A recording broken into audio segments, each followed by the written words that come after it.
Hi everyone, it's Nancy here and I'm back with another process video for you.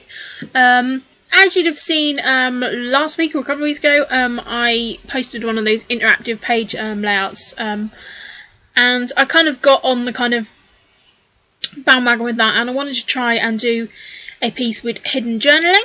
So that is what I'm going to aim to do on this piece.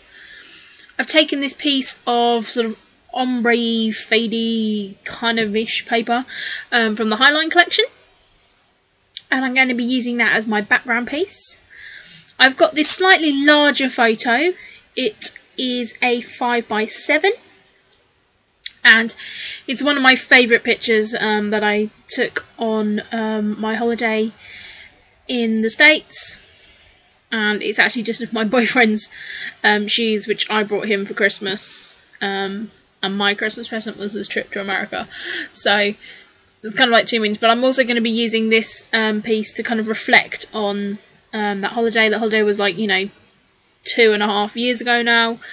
So I wanted to just kind of really reflect on that. No, it was about 2 years ago. I don't know. Anyway, so I've got the Simple Stories Summertime collection, and I really like this dark wood grain. And so I want to pair that with these pieces, and so I'm just looking through the pack here and just kind of wanting to kind of use that kind of wood grain to kind of mount my photo. I've got this little wood grain journaling card here, and I decided that's what I want to use for my kind of interactive piece because it's got the kind of the arrows on, so I'm going to use it as part of my clustering as I would normally. But it's also going to be where my hidden journaling is. So here you'll see that I'm just going to add that onto the excuse me, onto the edge of that card to kind of make a pull-out piece. And as I said, I kind of just got in my mind that I wanted to make an interactive bit to the layout.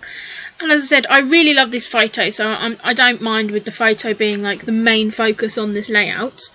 And also, I kind of just, it's not sappy kind of, it is a little bit sappy journaling. I just wanted to write on that card and have that tucked away. So I'm just mounting that little wood grain arrow piece on the side of that card, and that is what will then fit under the edge of my photo there. And I appear to be off camera fussing with it there. And because it's that slightly larger format photo, that works really well. What I wanted to do is, even though this layout had a piece of hidden journaling, I wanted to not make it look any different from my other layouts. I tried that with my other interactive piece, which I done for the UK Scrappers Challenge weekend. I wanted to kind of try and stay true to my style. So I'm just kind of looking here of how I'm going to basically cluster things and how I'm going to get that all to work, and if I can get it to work. I chose to mount that background piece of paper on white because the Simple Stories collection has a lot of the dark colours and the rainbow colours, but it also uses white as one of the key elements as well. I picked out that little camera design, and I'm thinking about if I wanted to cluster at that bottom corner as well. And I am going to fuss quite a lot with this. I have used quite a lot of this collection, so I had kind of lots of little bits and pieces left as well. I did get a lot of the collection, the larger sheets, in the Scraptastic kit, which you also got the die cut package and things like that. But I also then brought the 6x6 paper pad as well, because I really just fell in love with like that dark wood grain. So here I am just looking at one of the other cardstock sheets that had kind of an ombre kind of effect but had little words on, so I think I probably want to cut some of the words out of that as well. And so here I'm really kind of not sure what I'm doing, where I'm going, what is happening with this layout. And I did struggle quite a bit with this layout. I took several kind of breaks from what I was doing because I just wasn't sure where I was going, and the photo was a larger format as well. So as you can see here, I've pulled out one of my Tim Holtz masks, and I'm just using a little bit of gesso to add some white to this background.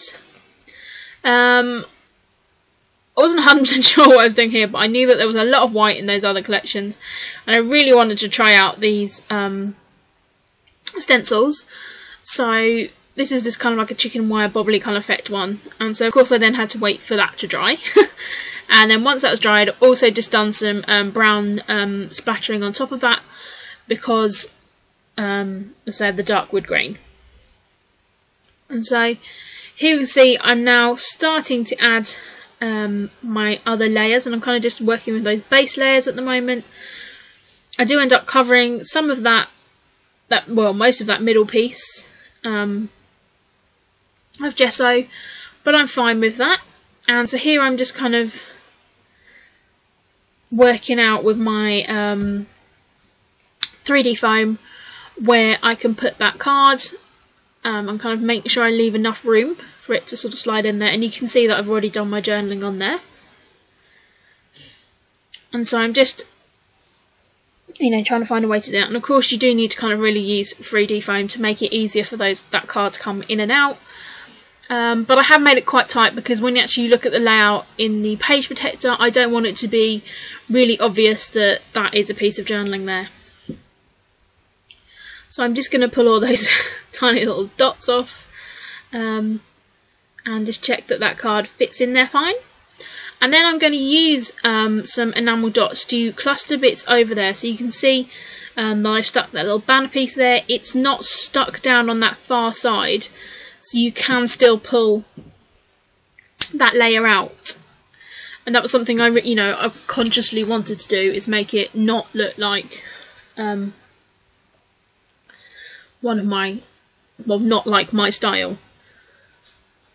I decided to build a little cluster there at the bottom, and again I'm using some of the pieces from the 6x6, but on like the cut apart pieces, and then a couple of the bits from the die cut pack. And I really like how this kind of is all coming together, and because I've got that kind of multicoloured rainbow arrow on there, I kind of can pick any of those colours out. And I've used quite a lot of the die cut pack actually, so I was kind of just looking at ways to kind of use them up and use them in the layers.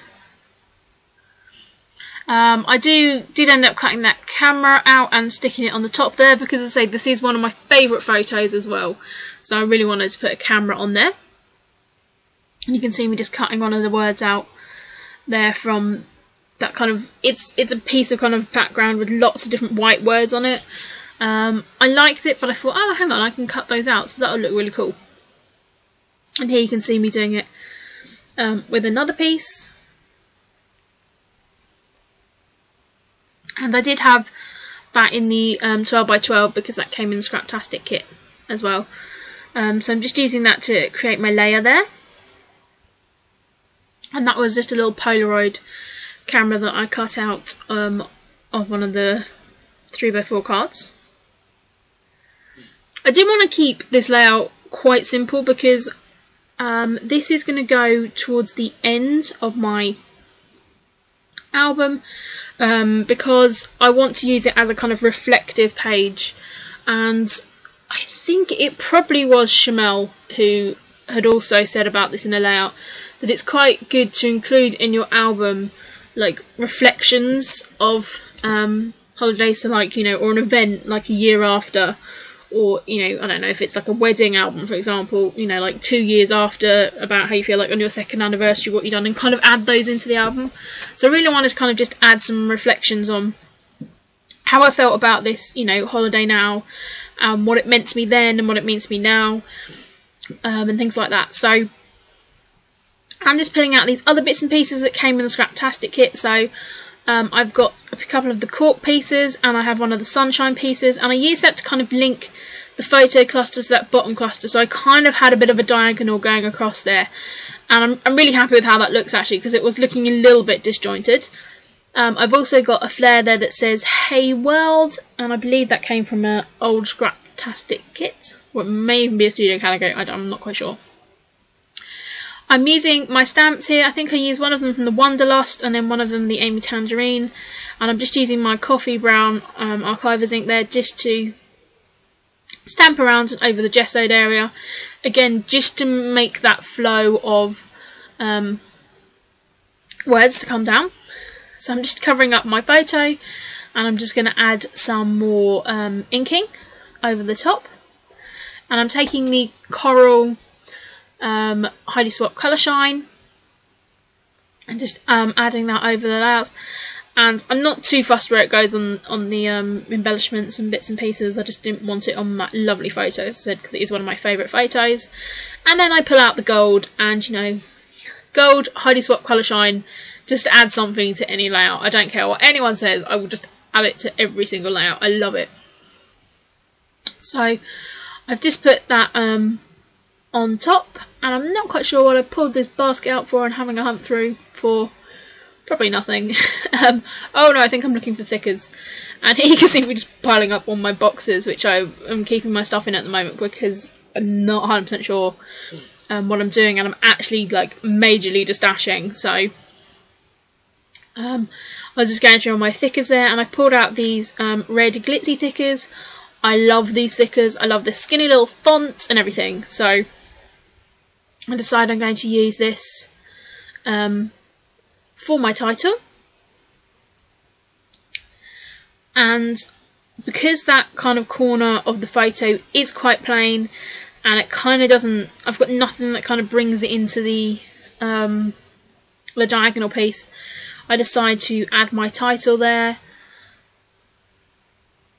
And the title is going to be I left my heart in the sun, I believe. I think that's what it is. It's sort of funny, like, I don't have the layout in front of me and I'm like, I know vaguely what the title is but not exactly what I put, and I just love how that red like makes everything pop. And looking at this layout, you would not know that that side card was a little pull-out journaling piece. I didn't want to add anything else to kind of draw attention to it, so I just pulled the Highline Collection little stickers there. And I've just picked out the orange because I've got a couple of other orange elements on there, and I realised that I've left the eye off of the title. I do go back and add it. I'm just pulling off the asterisks to add to it, and I do end up putting the eye on there. So thank you very much for watching, guys. I hope you enjoyed this video, and I'll see you all again soon. Bye!